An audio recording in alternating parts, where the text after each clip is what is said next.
nagkaroon ba ng delay sa promotion?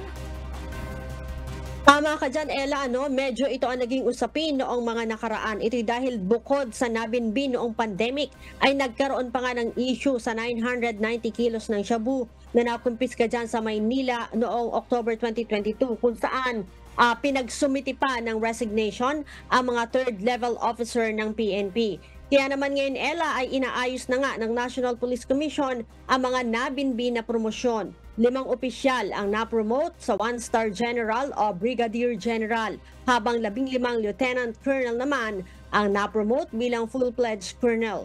Noong Enero ay nangako nga itong si DILG Secretary at NAPOLCOM Chairman Benhur Abalos na hindi na madidelay pa ang promosyon ng mga third-level officer. Sa katunayan, nagpasa pa ng resolusyon ang NAPOLCOM kung saan binibigyan lamang ng 3 araw upang ilabas ang promosyon ng isang opisyal na nakakumpleto na ng mga requirements. Sinabi ni Secretary Abalos na ang promosyon ng isang personnel ay nagpapataas ng moral at nagbibigay ng inspirasyon para magtrabaho ng maayos laban sa kriminalidad, iligal na droga, korupsyon at ang pagpapanatili ng peace and order sa bansa. Ella?